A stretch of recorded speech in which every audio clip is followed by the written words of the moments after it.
Go. Let's make some money. Isn't that what we're here to do? To help people, add value, and then in the process, take care of our families? I hear all too often from agents that they don't know where to look for leads. They don't know what to do in this market. And that's exactly why I go live every day. What I'm doing is not rocket science. What we've been trained to do by our coaches is nothing fancy.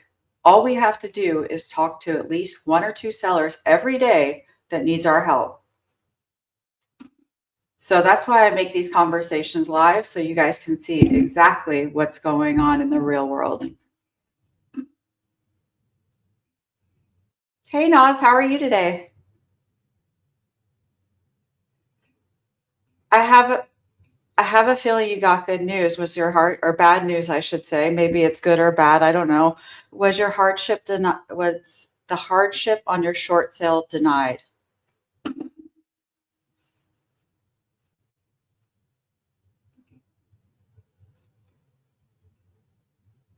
I'm asking you. Yeah.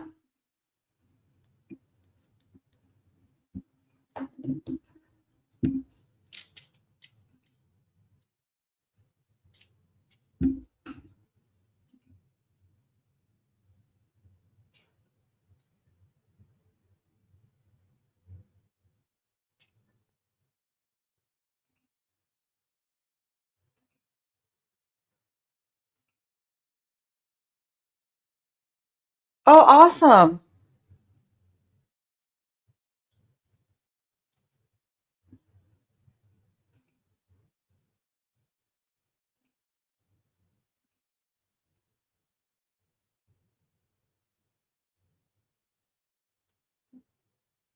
Okay.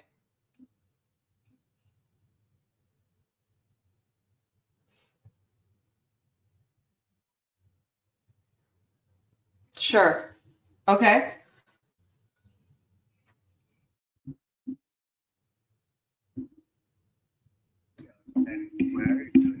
So what I did, they gave me this offer, and if I had accepted, I would like pay the mortgage like from this April 1. Okay, so that was the one. But like I did not accept it yet. Okay, but instead I will now submit the paper application with the hardship letter. Okay, and I think hopefully, I will get something that I can work on, kind of, Okay. yeah. So that is actually, and yeah, like the thing is that like as now like I'm thinking that instead of selling for short selling it, or like getting actually nothing out of it, right? But like if I like hold the house for another year or so, right, or maybe 2 years, right, renting it out, right, and then maybe like if when the market goes up, then maybe I can try to sell. Sure. That's Have you been keeping current on your mortgage payments, or are we behind right now? Yeah, right now I'm behind, and since then, like I talked to Kevin last time, right? So he asked me to not pay anything, any mortgage. So no, I haven't paid anything. Okay. How many months are we behind right now? Do you know? Yeah, so it would be 4 months, 4 months. Okay. 5 months. And Yeah, 4 to 5 months. you said, I want to make sure I understood you correctly so that I can give you the right advice, Naz. If I understood correctly, it sounds like Wells Fargo was going to reduce your interest rate or reduce your principal. Oh no, not actually. Okay, so yeah, here's the thing. Like, not actually the interest rate, right, or the principal, but like what they gave me, like the option is that the mortgage payment will be lower. Okay, So but the like I have principal. 30 years. Yeah. Like I was paying like 4,500, like 4,500 monthly for 30 years, right? Okay. So instead of that, it will be like 3700. Um, yeah, I think, yeah, 3700. Yeah, That's a huge 3700. And difference. How did they go about offering that to you? Are they changing the interest rate structure? Or are they changing the principal? no, I mean, I think, yeah, like I think they changed from 30, yeah, to like more. I think I don't remember, but like 30 year to 55 years, something like that. From a 30-year to a 50-year? Yes, yeah, Oh, 50-year okay. mortgage. So that's how they Yeah. went about doing it. Understood. Do you know what your payoff is right now? If we, let's say we were to receive an offer, do you know how much your payoff would be? Yeah, so the payoff would be 4,005. Yeah, 450,000. Even, or is it like a little bit more? Yeah, like a little bit more maybe. I Okay. mean, a little bit more. It'll probably But be closer to like 465 because of taxes and all that. Okay. Gotcha. yeah, that. Yeah. Okay. Okay. Um, Yeah. So you know what I mean, this is not like I mean a choice that I'm making, but I wanted to like talk with you. Okay. So I mean, if I want to like maybe keep the house for 1 or 2 hours, 2 years, and like okay, let's say if my financial condition gets even better, right? you make a So lot of money, I I was told. That you have a big salary, that's right? yeah, that's right. Yeah, Okay. So technically you can afford it. It's just giving a strain, right? yeah. That's right. Understood. Okay. So I understand where you're going with this. If they reduce your monthly payment from 4,500 to 3,700, you probably can find a tenant, pretty close to that. Instead of having to pay $1,000 out of pocket every month, you might only have to pay like 200. That's a big difference, right? Yeah, that's right. Yep. The other thing we might be able to do is with that change, we might be able to look into creative financing because that is a rent that makes sense in that neighborhood. Do you have any documentation from Wells Fargo that could show us that 3,700 is the new monthly payment? Yeah, like in documentation, right? Yeah, because what I'm going to look Uh, to do is find somebody to take over your mortgage. Because if they lowered your mortgage to, if you don't want to rent, you have more options, right? So if they lowered your monthly payment from 4,500 to 3,700, you could you are now able to qualify for a lot more options other than just a short sale, and one would be sub two financing. So if you just wanted to get out of this property, not wreck your credit, not have to deal with being a landlord, and just move on with your life, that is an option at $3,700 a month because the way that sub two financing works. So the reason why anybody does it is because they can make money off of the rent. So at $3,700 a month, they would buy your house. You would no longer be responsible for what happens there. And then they would go and put tenants in the property. There's no restrictions on the HOA because you've lived there at least a year, right? yes, Okay, yeah, so yeah. that could work actually, Naz. Okay. What is what is your ultimate objective? Because I don't want to go through all this work trying to find solutions if that's not what you want. I mean, do you want to get out of this property or are you trying everything to hold on to it? Whatever you say is fine. I just want to support you. Yeah, yeah, definitely. Okay, yeah, yeah, okay, and yeah, let me know that. Okay, so if I do the subdue, right? Yes, So in that case, I will not have like any responsibility on the correct. property, right? Correct. And also, like I will also not make any money out of it or same kind of, right, as well. You might get a small amount, like maybe like 5 grand, but realistically, no, you're not going to make, 100,000. It would be, if you did make anything at all, it would be a small amount. Okay, okay, got it. Yeah, okay. Oh, I know. Yeah, like it would be the one-time payment. I mean, they will send me, right? I mean, one time Say kind that of. again. Like, yeah, like I mean, yeah, like on the subdue process, right? So that 5 grand would be like a one-time payment they will initially send me, right? Exactly. That, Exactly. yeah, okay. I think we talked about that maybe a little back. Yeah, Yeah, you okay, didn't I really know. qualify at 4,500 because it's just too high, right? There's no way that they could cover that rent. Nobody would want to do that. But at Yeah, 3,700, there's an opportunity there because the rents in your neighborhood are around 3,500. You might, you could probably find somebody who has bad credit that's just really needs a place to live who'd be willing to pay 3,800. It's not 1,000 over fair market rent. You understand what I'm saying? yeah, I understand.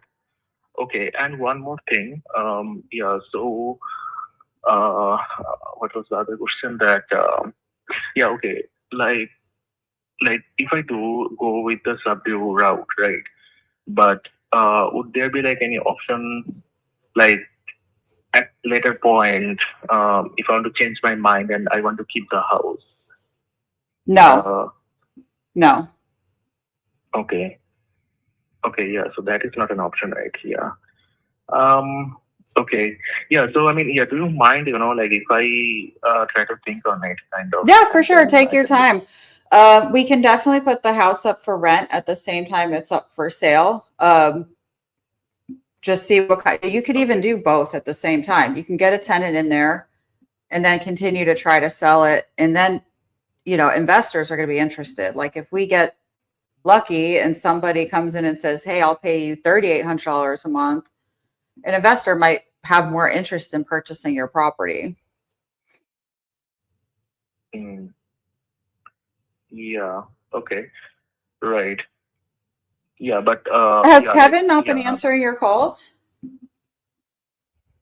Yeah. Sorry, Kevin. What do you say? Yeah, has Kevin not answered your calls? No. Like, I talked to him. Like, yeah, I talked to him actually regarding, like, the questions I had for the short sale process. Oh, okay, Yeah, great. so yeah, he was actually helping me. Yeah, Good, good. he was helping me. I mean, yeah, it's not, like, I mean, many days I have to talk to him, but yeah, if he was not busy, like, if he was busy, like, I would text him and then he, like, yeah, we could talk later. Understood. Yeah. Um, yeah. So yeah, like I will actually like talk to him also like just to submit the application, and hopefully, yeah, they give me an option. Yeah. And so yeah, it will be really like as you said, right? I mean, it's not that I cannot afford it, but it will be like it's train, right? So that's the one thing. That's why I'm kind of dwindling. But If it were yeah, my property, Nas, I would try all three options because the worst thing that can happen is you achieve all three and then it's your decision which one you want to do. So we can put it on the market for rent and look for the highest, rent we can get. We can continue down the path of short sale because if you do get it approved, that would be another great option for you.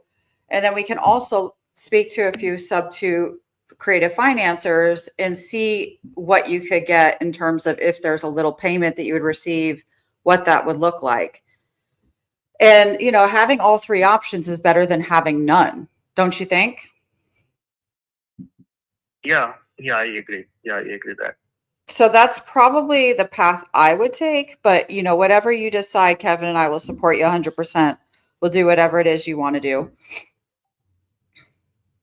Yeah, yeah, sure. Okay. Yeah, so okay, yeah, let me think about all these options, okay, and yeah, like if I might have like some question, then I mean just for clarification, right? So I will give you a call back, and yeah, and I will let you know very soon. Okay, I'm here to help you and Sadia.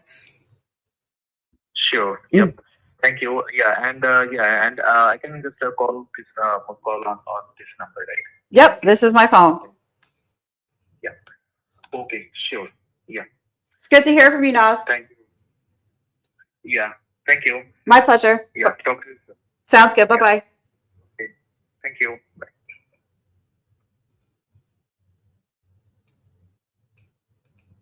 So a lot of our job is helping people that are not in the best of situations. If you are a realtor, you have to understand how to do a short sale in today's market, what qualifies as a hardship. You also have to learn how to look at people's situations and help talk them through, is sub two financing the best thing for you? Is a short sale the best thing for you? Is renting it a possibility to help you in the meanwhile? So we need to have more than one option other than just putting a home on the market, reducing the price, because some people don't have the equity to actually do that. And if we're not finding other ways to help them, we're failing them. So I love that you guys could hear that call and what that really sounds like, because there's so many people in this exact situation right now. The equity is more than what the home is worth, especially in communities where you have a lot of new construction. So I love that you guys got to hear what a real conversation sounds like. Hey, good morning, Tiff. All right. You're going to hear me problem solve on another deal. Let's see. She's in London, so we'll see if she answers.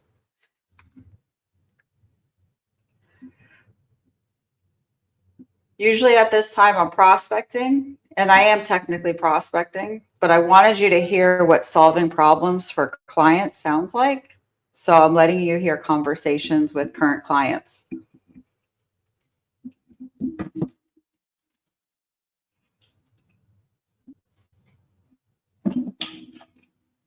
Oh my God, the phone worked. That's amazing.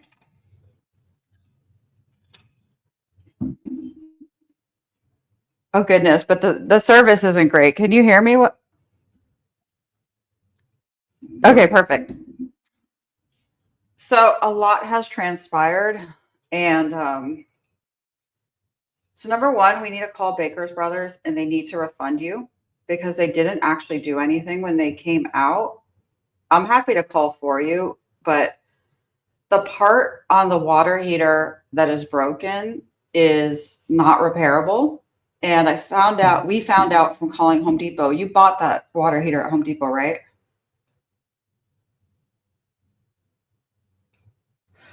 Okay, so I guess the previous owner bought it at Home Depot and there's still a warranty on it, which is great. You don't have to pay for a new water heater. But Baker Brothers kind of like did something shady, and I'm happy to go to bat for you because you should be getting a refund.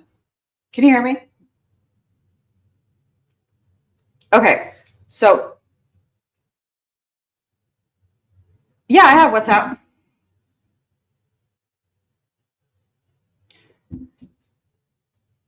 Can you call me if I give you, I have another number for WhatsApp. Can I give you the number? Okay. I'm going to text it to you on this phone. Hold on.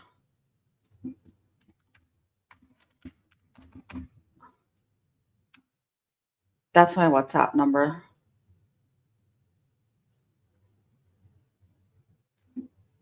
Yes, ma'am. Go ahead.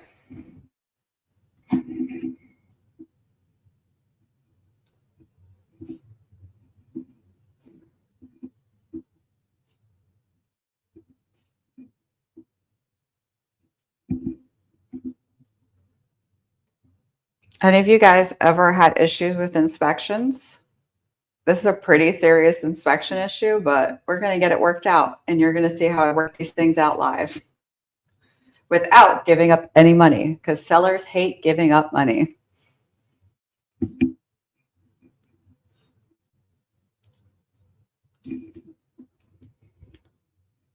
I mean, we all hate giving up money.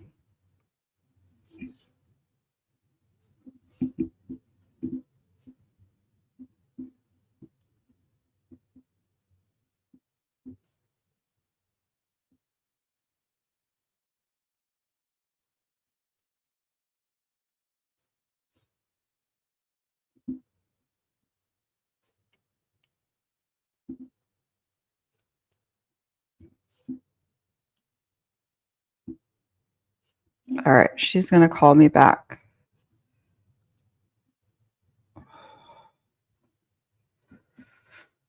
So something that is important when dealing with sellers and has served me very well throughout my career, you always want to treat people the way that you want to be treated. Everybody knows that feeling of when you're being taken advantage of, bamboozled, something just doesn't sit right with you.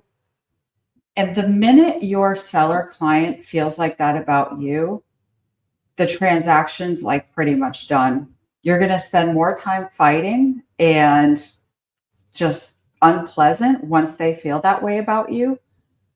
And the way to prevent that is to fight for them as if the bottom dollar was your own, right? As if that money was your money, as if the equity in the house was your equity. When they see you fighting for them, they are team you. So what do I mean by that? Like, we found out that there's an issue with this water heater. Baker Brothers was supposed to fix it yesterday. They basically charged my client for just showing up. It was a bullshit charge. They didn't do anything to fix it. So I'm going to call Baker Brothers for my client because she's in London. She's a great client with a lot of properties. And I'm going to argue on my client's behalf that they should refund her.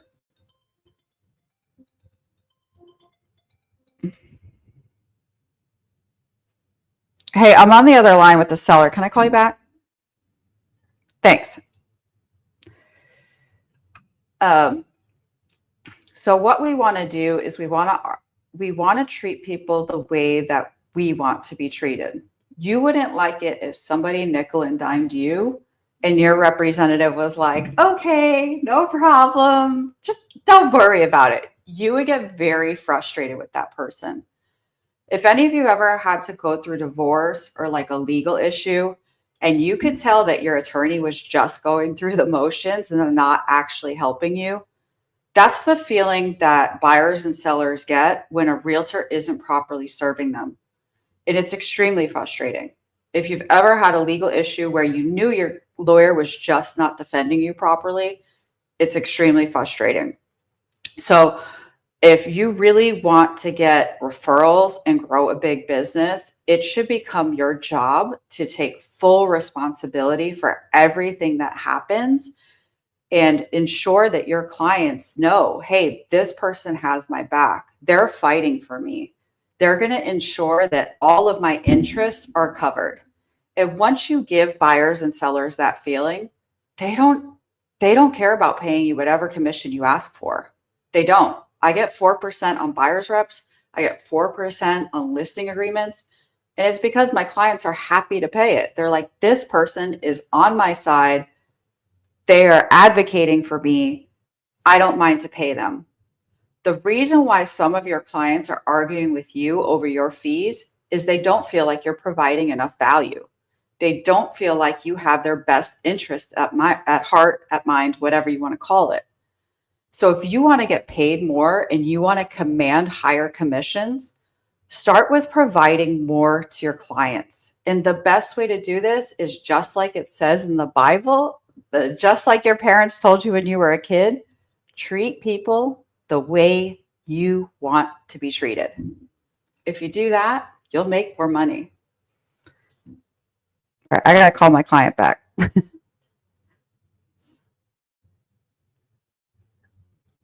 I think she's having trouble with this WhatsApp. 480.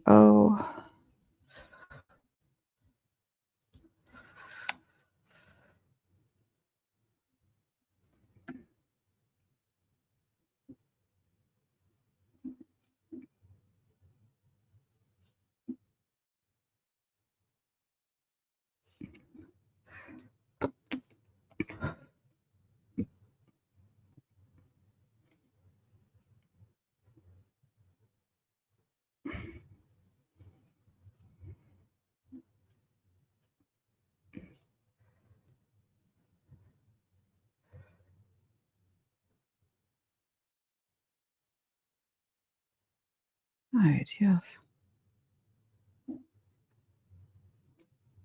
Hello? Okay, connected to my headphones. Can you hear me? Okay, awesome. I can call Baker's Brothers and argue for you. Just do me a favor and tell them that, I'm authorized to talk to them. You can send them an email. They should not have charged you that money yesterday because they didn't fix it. And actually, that part that's leaking is not repairable. Uh, we did we did find out that it's under warranty though, which is great. The only problem, and I don't know if you can call Home Depot because I don't think I can do it for you. Well, I can try. Um,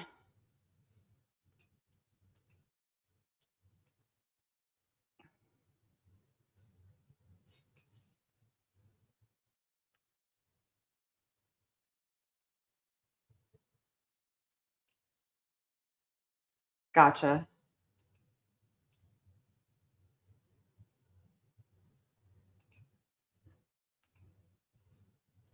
So it's under the previous owner's names, huh? They must have bought it there because it was 2019 and you bought the house in what, 23? Okay. That's the thing I didn't understand is they were like, well, it has to be in your name. I'm like, well, not if it's a 2019 and she bought it in 2023. That doesn't make any sense. Okay. I mean, it's under warranty, so that's the good news. The only problem that I'm trying to solve for right now is how to get it from your house to Home Depot because they're telling us they don't do pickup service. And then when I called the plumber about going there, he was trying to charge $1,000 to take it, which I thought seemed stupid because the cost of a water heater is like $1,800. That doesn't make any sense.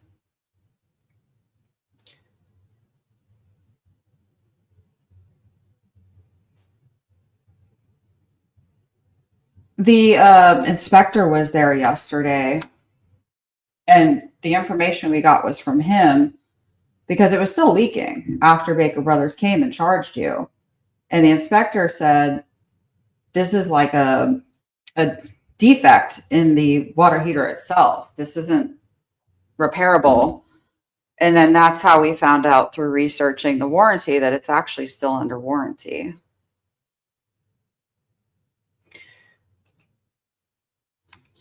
So I have to find a way to get it from your house to Home Depot.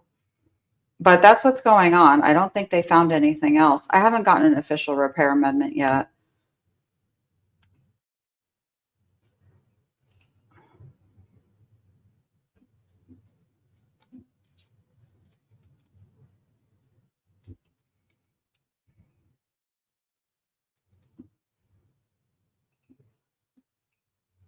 Can you put me on the account so I can yell at them?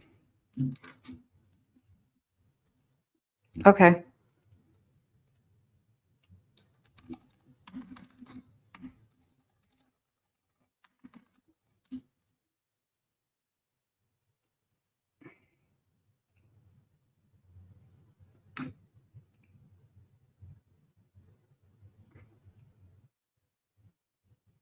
Okay, so I'm looking at the water heater replacement right now.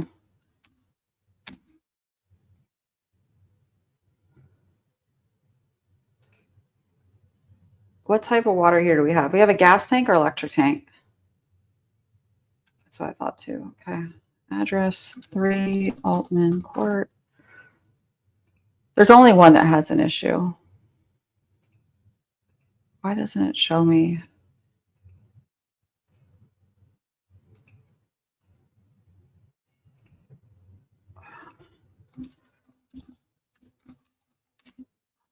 Oh, Jesus. Just give me the price. You don't need all my information. It's so ridiculous.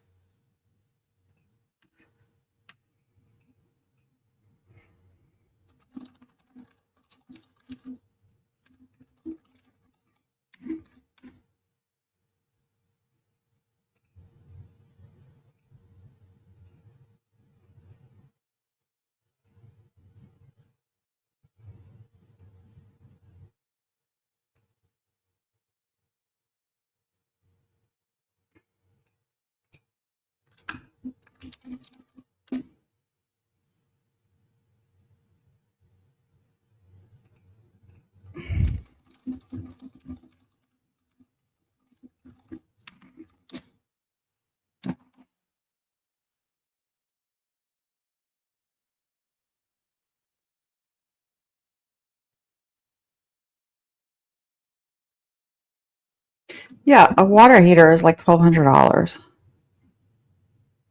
And I remember when I installed at my shore house, it was 1,800 because it was only one for the whole house. There's no reason why they should be charging you $1,000 just to move it. You might as well get a new one. That's so stupid. Yeah, yeah. So the warranty, in fact, is BS. All right. Well, let me see what I can do for you on this.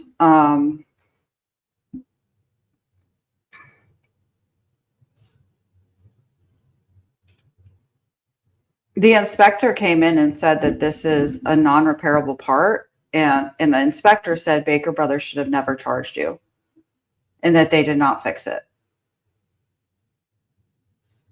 And they advised me that I should contact you about the warranty because it was still under warranty.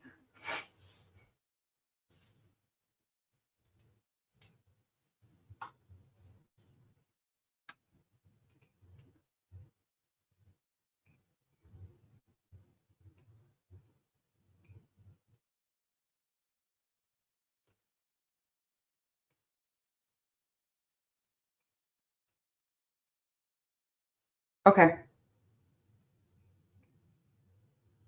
Yeah, that'd be perfect. I'm happy to fight for you. I think that's ridiculous. You should not have paid that, and they didn't do anything. They just opened the door and left, basically. Which, like, tell, or at least tell us that, hey, we came out, we couldn't fix it. Our fee to come out and look is this fee. Like, don't lie to it. You know what I mean? Don't, because you sent in an invoice thinking that the thing was done, and they hadn't even done anything.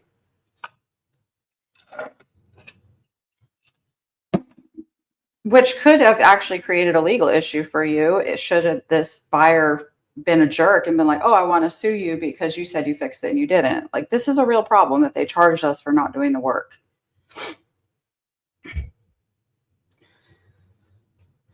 All right. Well, I'm happy to talk to them. Thank you for emailing them. And I will get the inspector's report and send it over too. So at least you can get that $500 back. And I don't know what I'm going to do about Home Depot. I'm going to see what's possible, but it doesn't make any sense why an $1,800 water tank should cost $1,000 to move. That's just stupid. If it's covered under warranty, they should come and bring the new one and take the old one out.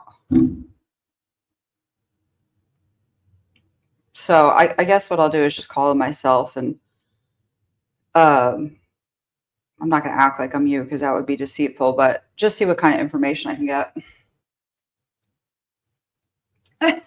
Okay. Your cutoff is probably what, about 3 o'clock your time or my time? Because what, 4 o'clock? Okay.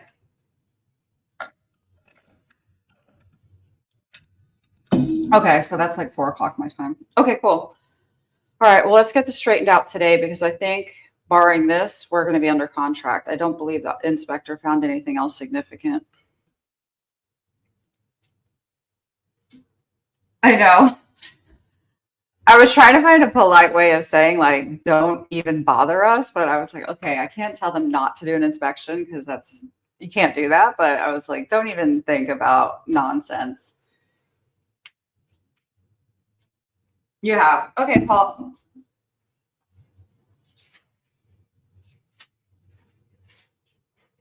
Gotcha. Okay, cool. Well, I'll keep you up to date on this, and please let me know if Baker just goes ahead and refunds you. I won't keep harassing them.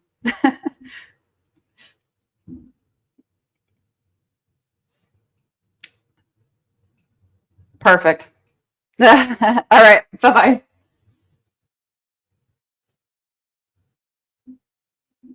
Boom.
Okay, all of my problems started. Uh, Prospecting Zoom calls, it's every day. They're on here right now. I have them muted so that you guys don't have to hear the feedback. There's 6 people prospecting right now on there. Okay, so I problem solved those issues. I'm going to make a few phone calls for you guys to see me prospect, and then I have a listing appointment I have to get ready for. So who has questions for me?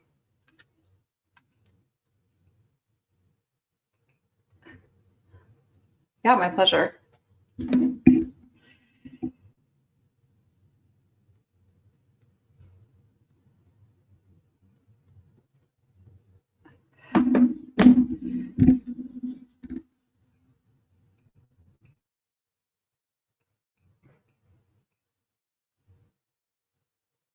Well, ask them. I'm here to answer. There's a lot of downtime between calls anyway. Hi, I'm calling about the property on Strathmore. Is it still a priority for you to get that home sold?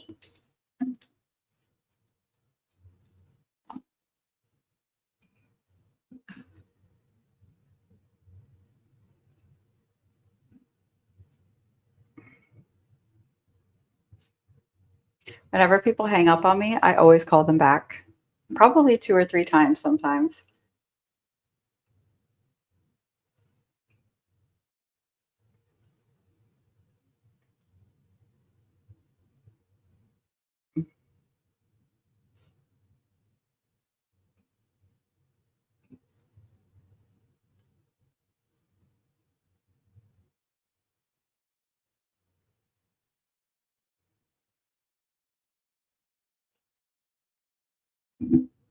Hello?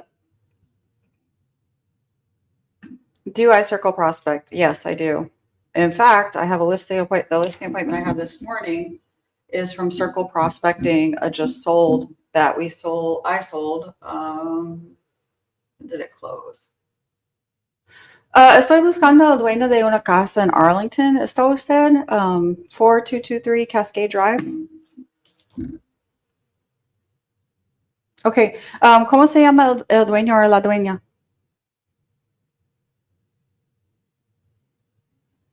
De esa casa en 4223 Cascade Drive.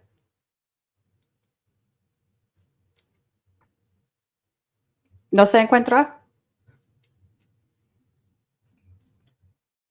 It's funny when people speak Spanish to me because they think I'm a stupid white girl, and then I answer them and they go, "Oh shit, I speak English." Yep.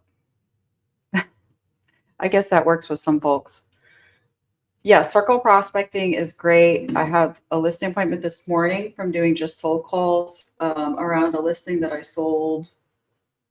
When did I sell that property? Mesquite. I sold that on the 2nd of this month.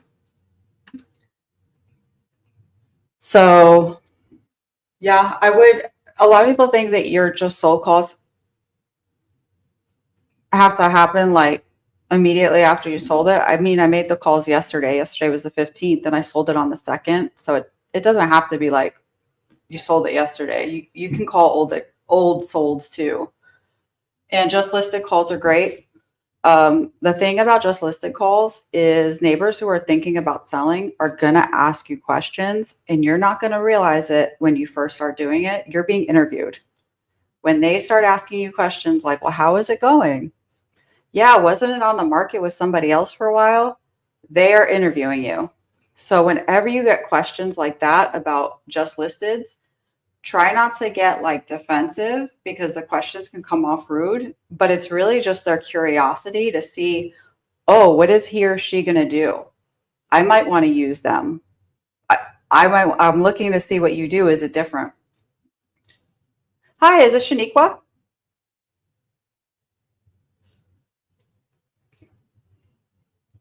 Yes, ma'am. I'm looking for 803-276-0274. I had a feeling that wasn't your name. You know, for some reason, your number got connected to a property in Princeton. Do you have any idea how that happened?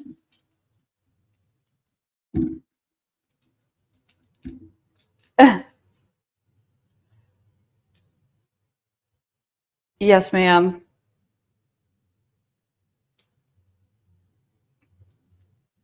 That's probably a smart practice. I appreciate you being kind to me. I'll definitely ensure that, nobody from our office calls you back. Other than that, anything else I could do to help you today?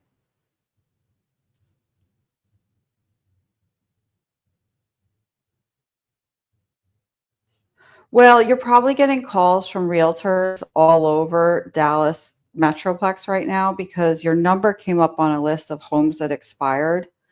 So the property is at 340 Scenic Point Drive in Princeton, Texas. Are you familiar with that address? Oh, how nice. Well, you guys certainly have better weather than us. It's way too hot here. All right. Well, I will definitely remove you, and I've enjoyed chatting. You have a blessed day, okay? Thank you, ma'am.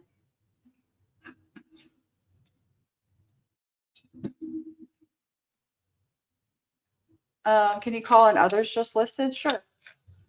I probably would be careful about who's just listeds you're calling on. Like, if you know that person's not a great agent and they have trouble selling homes, you don't really want to get associated with that person by the neighbors. If you know that it's a well-priced listing in a neighborhood that you want to work and you know that agent's going to sell it pretty quickly, then I will call it.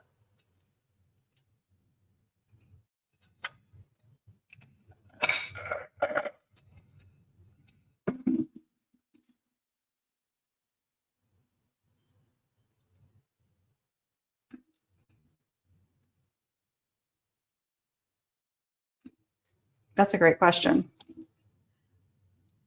Any other questions y'all have for me? I'm calling expireds right now. So far, I've made 4 contacts. That's pretty good.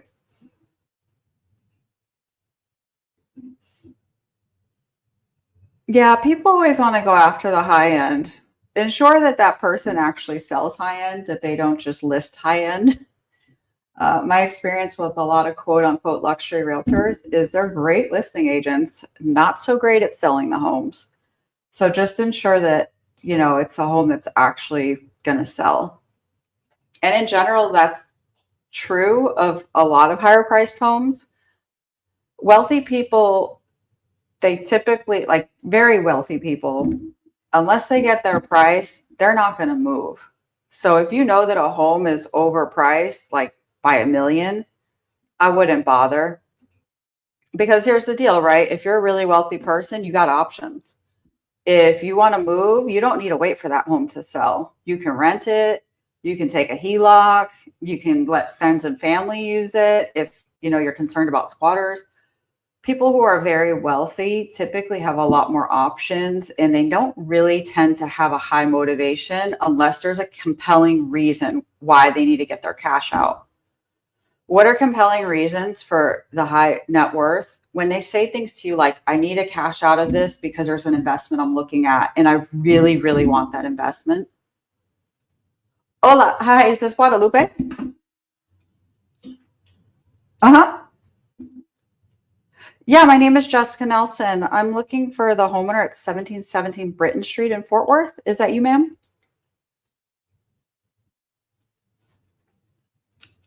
Okay. Are you open to receiving a cash offer on that property? Oh, okay. Just curious. Go ahead. Oh, I appreciate you sharing that with me. Is your preference to be a landlord, or if somebody gave you your list price, would that be interesting to you? Sure.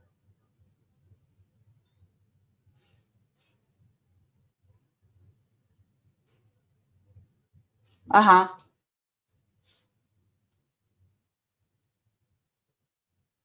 Yeah. I know. I was surprised. I was surprised, Lupe, that the home didn't sell. I even saw that you were offering 5,000 to the buyer for closing costs. That's very generous.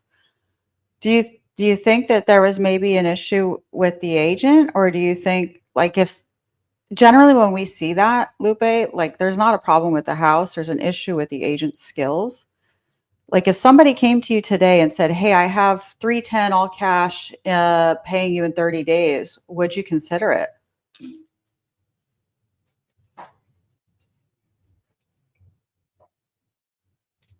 Yes. Well, do you have a tenant in the property now?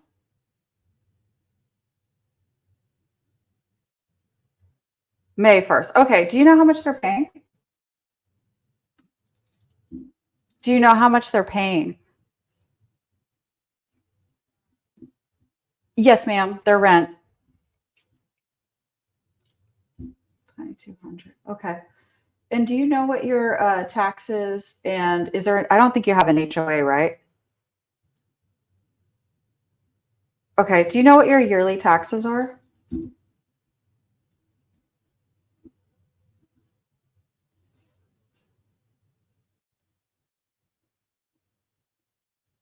5K. That's pretty low. Okay, cool.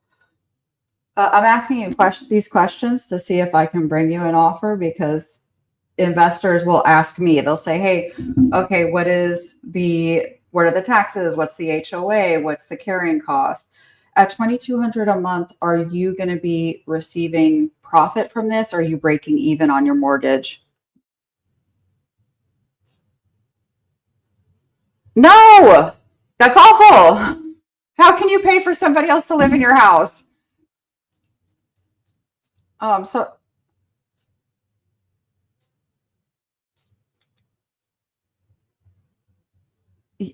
yes, Guadalupe, I'm so glad that we connected because I help people like you every day. Um, d- is your area mostly Spanish speaking? Because I do have an agent that works out there. I don't speak fluent Spanish. It, it's diverse. Okay, cool. My one last question is, if somebody took over your mortgage, do you know if your mortgage is assumable? Do you know what rate you're paying right now? Is it like 6%? Yeah. Okay, 6%. This is very helpful. I'm going to go back to the folks who purchase homes like your opportunity and see what I could do on an offer for you. Is there an email address where I could stay in touch with you, Lupe, and send you our credentials? Okay. ECI. Okay.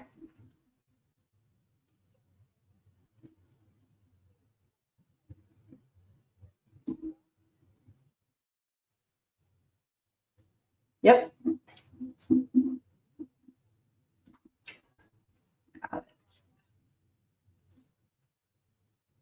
At gmail.com. That's my daughter's least favorite character in Sex in the City. Did you ever watch Sex in the City? She's a huge Charlotte fan. Okay, perfect. Lupe, let me see what I could do to help you. I mean, I'm guessing you probably don't want to be out of pocket every month if you don't have to.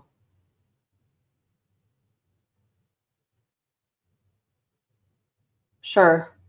I mean, that was more of a question. Do you want to hold on to this property, or would you prefer not to have to pay, out of pocket every month with dealing with the renter there?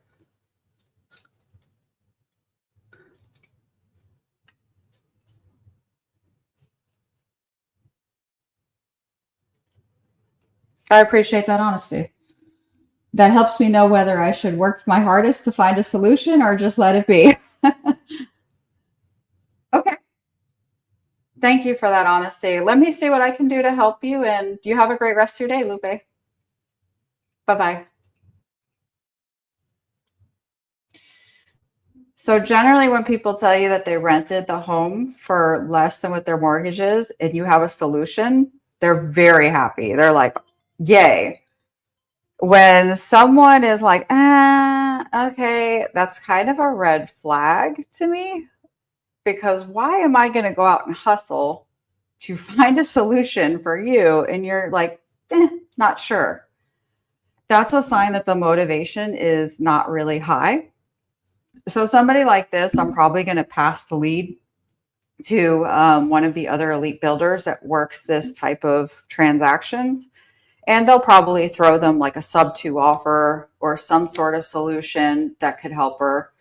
And I'll get a referral if they end up, doing something. But somebody who doesn't show you a whole lot of motivation like that, like when you say, hey, I have a solution to your problem, and they're like, I'm not sure I want it.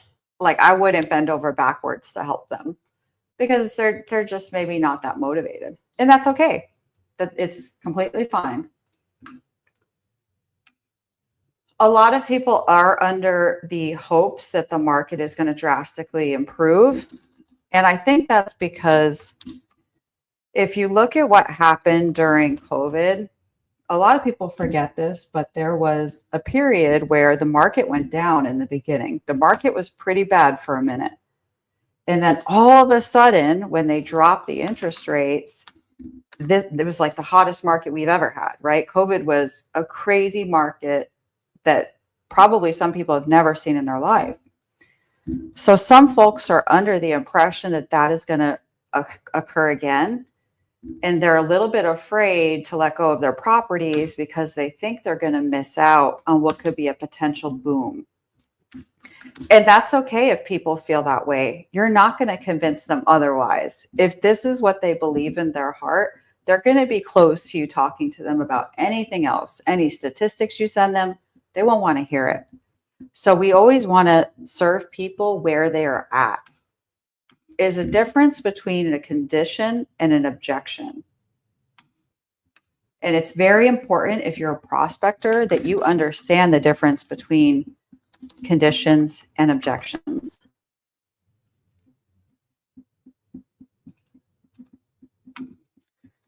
All right, I do have to go at 10 because I have a listing appointment I need to get ready for. I'm happy to answer some more questions in the meanwhile. That was a good call for you guys to hear. You saw how she was ready to get off the phone and I just kept asking questions. It's a good thing to hear.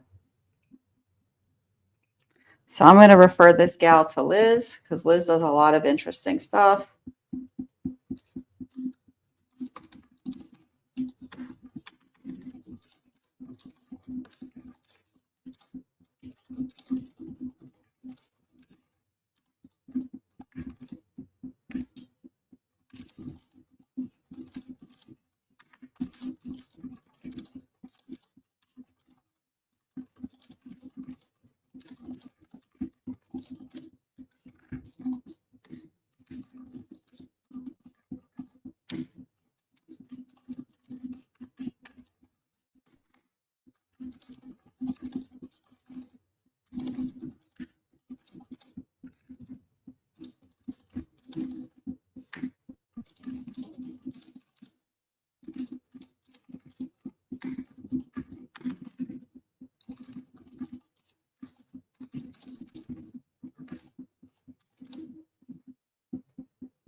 All right.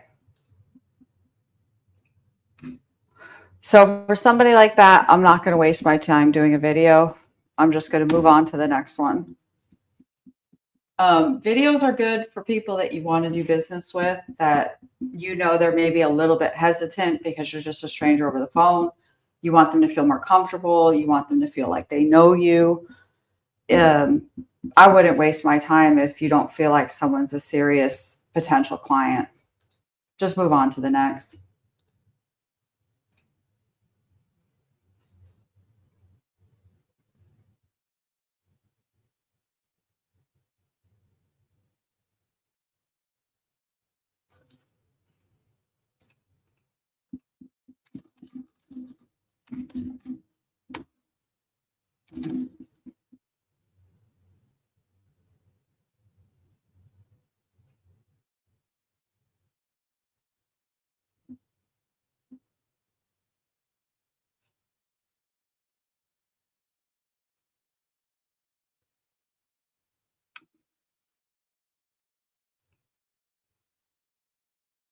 All right, perfect. I am going to hop off now, guys. I gotta go. Where do you get your expired call list from? Cynthia, I am using Vulcan 7. I'm an affiliate with Vulcan, so if you use my name when you sign up, you'll get like a small discount.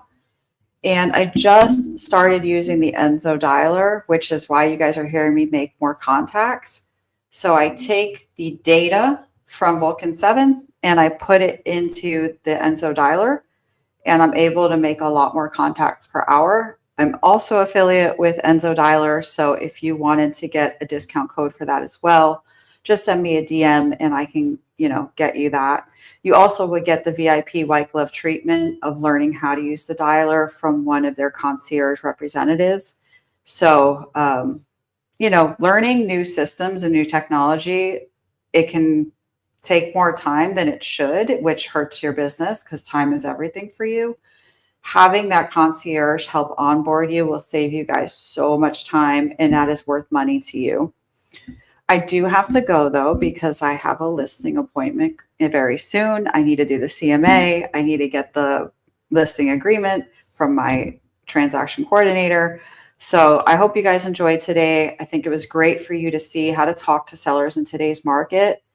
We are in a very tricky market, and it's so important that you educate yourself on what is sub two financing, how to get a short sale done, what the current rental rates are, and if that's an option for your client, and also creating connections in your community. So my partner Kevin, you guys know I'm an elite builder here in Texas. So we have about 60 local partners. One of my partners, Kevin, is a short sale specialist. Typically, if short sale seems like the best way for people to go, Kevin and I co-list it, and Kevin does all of the follow up with the banks. And the other thing that he's done that's super valuable if you guys are going to work short sales is he's finding out who the note holders are in these communities. So, for example, we do a lot of work in a community called Forney. Forney, Texas Forney, Texas, Princeton, Texas, and Argyle Denton are suffering from there's expansion there. So there's a ton of new construction. And the resales are having a lot of trouble, and they are worth less than what people paid for them if they bought them in the past 3 years, because builders are still building. And when the builders are still building and the market isn't going up the way it used to, builders are offering rate buy downs. They're offering free closing costs, and it's making the cost of buying that brand new home actually less money than the resale. So the resale that you might put on the market at 450 and you think that thing is a steal, the builder is offering a brand new house at 600,000, and they're doing the rate buy down and they're paying the closing costs. So the buyer actually gets to buy the $600,000 house for a lower monthly payment and for less money out of pocket. And in these communities, there's a lot of short sales happening. So what Kevin did, one of my partners here, and he's excellent. If you guys need any help, reach out to me. I'll connect you with him. He went and created relationships with the main note holders. I'm not going to say the names of those companies, but there are a few mortgage holders that have the majority of the failing notes. And because he has proven himself to be diligent, that he gets it done, that he's respectful, and they like working with him, he's able to cut a lot of the red tape that's involved with getting a hardship approved. So I'm happy to talk to you guys about this more, but in today's market, what I'm sharing with you is things that you're going to have to familiarize yourself with. You're not going to be able to get by on doing just traditional listed, stick your feet up and pray. It's just not the market we're in right now. The people who are needing to sell are selling because they're having trouble, and they're looking to agents who have solutions. And the solution is not just listing and dropping the price because they don't have the equity. So I hope that this was helpful today. I'm on every morning, no gatekeeping. I let you guys hear me talk to clients. I let you hear me talk to agents. I let you hear me get cussed out. And I'm here for it because this is what's real. You know, I make $500,000 a year selling real estate and I get cussed out the same as you. This is real life. Love you guys. Hope you're doing well. Contact me if you need anything. Go be great.